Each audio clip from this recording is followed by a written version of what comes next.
Philadelphia's build-up to their Week 16 date with the Commanders has a lot going on, as the Birds are seemingly protecting certain stars while preparing to unleash some others, all while more injuries keep piling up for Saturday's opponent. Plus, Vic Fangio just admitted a scary truth to the rest of the NFL: the reason KP and Jalen Hurts aren't looking to slow down despite the upcoming opponent. Oh, and Birds fans, they want another edge rusher, but I think they have the wrong guy. I'm Thomas Mott. This is the Thomas Mott Show.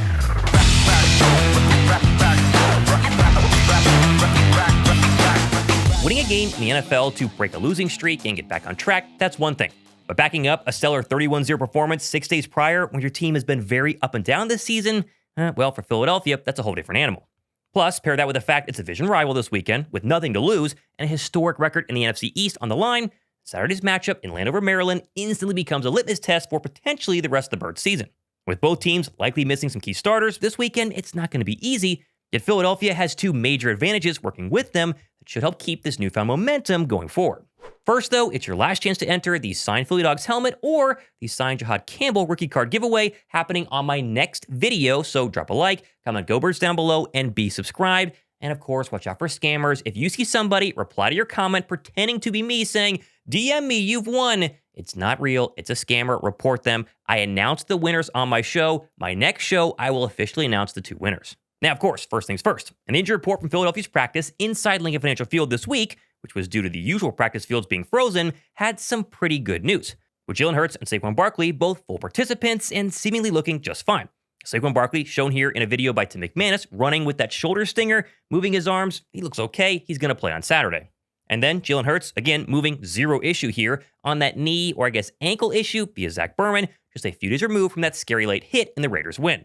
Both players, they're going to play on Saturday. Both players seem just fine, so thumbs up for that. The only real concern for Philadelphia were the players who did not practice, as seen on the injury report on your screen, which included Jalen Carter, Landon Dickerson, Fred, and Lane Johnson. And we can go through those very quickly, starting with Landon Dickerson. He will play this weekend. They've been resting him at least once the past couple of weeks before a game, dealing with that lower leg injury. It's a calf, could be an ankle as well, but it's just simple rest. He's going to be fine, and he will play. Next, how about Lane Johnson, who is likely about to miss his 5th straight game in a row. Despite Hard Knocks showcasing his rapid recovery, he's looking good from that foot injury. Philadelphia is still going to rest him.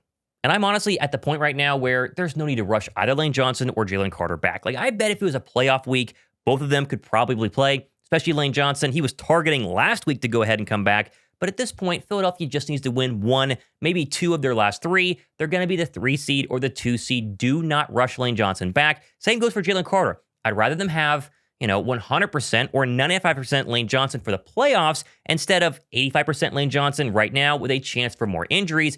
Keep them on the bench. It's the right move, despite the fact we're all kind of wondering, why didn't Lane Johnson go on IR? It's been 5 weeks since the injury. He could have gone on IR. Either way, he's not going to play this weekend. And then finally, despite sitting out earlier this week, Fred Johnson, as you see here, he is expected to play on Saturday, according to John Clark. So really, it should be all systems go versus the Commanders, except for JC and Lane Johnson. Which, speaking of Washington, things continue to get a lot worse for this overall nightmare 2025 campaign, as now defensive tackle Eddie Goldman, he still has not practiced this week, following a concussion versus the Giants a couple of days ago. And then backup tight end, they're very thin there, turned starter, Colston Yankoff, he's remained out of practice. He's probably not going to play with his latest ankle injury. And then left tackle Laremy Tunsil, maybe the biggest injury overall, not named Jaden Daniels. He tried to practice yesterday, but very quickly left the field, went inside for more treatment. My guess is right now he's a long shot for Sunday. And that, of course, means Philadelphia's vaunted pass rush, which actually leads the league in sacks the past 3 with 13, might be ready to flex their muscles even more this coming Saturday. Also, before I continue with Eagles Commanders this weekend, I got to show you something that literally works better than any traditional sportsbook. It's called Polymarket, which you've probably heard of it by now, but it's a prediction market where you trade on the outcome instead of just being locked into one result. And it's really super simple. Let's just say, pull it up on your Polymarket app, Eagles versus Commanders. You see it right here on your screen. This weekend, Polymarket has the Eagles at 74% chance to win. Now, if you like that, you can then buy it. Let's just go $5 right here at 74. And here's the kicker. Let's say Philadelphia this weekend jumps out to an early lead over Marcus Mariota. That number 74 goes into the 80s. You can trade out instantly and lock it in. And then let's say momentum swings, you can react in real time because you're always in control. And that's really the main difference why I love this, because sportsbooks, they freeze cash outs and they actually block trades. Polymarket lets you trade in and out whenever you want. Oh, and the fees, they are literally not even close. A $100 position in a sportsbook, they take around $9. Polymarket charges 1 cent. That's why payouts are so much better. It's also legal in all 50 states, and right now, Polymarket is literally giving you $10 for free just for signing up, no deposit required. Just use my link down below in the description box and promo code Mott to get exclusive early access and your $10 free in the app. Just try it once and you'll see this is definitely the better way. And that leads me to want to address a lot of comments I saw the past couple of days after Matthew Judon, the former Patriot Falcon, and I guess most recently Miami Dolphin edge rusher, he was released, he goes on waivers. I've seen a lot of you guys say, hey, Philadelphia, they should go claim Matthew Judon. And honestly, I have to disagree. I think it's pretty cut and dry. Matthew Judon is not the same Matthew Judon you probably thinking about when he was near the top of the league in sacks back when he was a New England Patriot. Because right now, he's 33 years old as an outside linebacker, and this season, in 13 games, has 10 pressures and 0 sacks with the Dolphins. With PFF, not the most reliable, but still grading him as the worst edge rusher right now in the entire NFL. Still, though, Philadelphia technically has shown a lot of love for signing aging edge rushers this season. They've signed 2 of them. One's worked, the other hasn't. And currently, at least at this point, sit in front some of the other edge rusher needy teams like the 49ers in the NFL waiver wire. So technically, if Howie wants to, he could take a swing. But again, I'm not that interested. I think Matthew Judon is washed. Could he be a leader in the clubhouse? Sure, but you just signed Brandon Graham, who actually has leadership in this organization for, the better part of a decade and a half. Plus, Vic Fangio yesterday took the podium, and he finally confirmed that Nolan Smith, supposedly your number 1 edge rusher entering this season, is off his pitch count. He's cleared 100% from injury, and he's about to be unleashed. Yeah, I don't think the pitch count's there anymore. We've been rolling him, Jalix and JP. I think every week he gets a little better. I think, you guys would, Ruben probably knows, I think he missed 6 or 7 games. 5. 5? Wow. Felt like more. He is getting better and more comfortable, and I think he's back to where he was. I think we forget that entering this season, Nolan Smith was supposed to be the Birds' number 1 edge rusher, mainly because he has the most experience, plus his resume in the second half of the 2024 season was absolutely unreal. But then that tricep injury, which he re-aggravated a couple of weeks ago, resulted in a trip to the bench where he had to rehab and get healthy.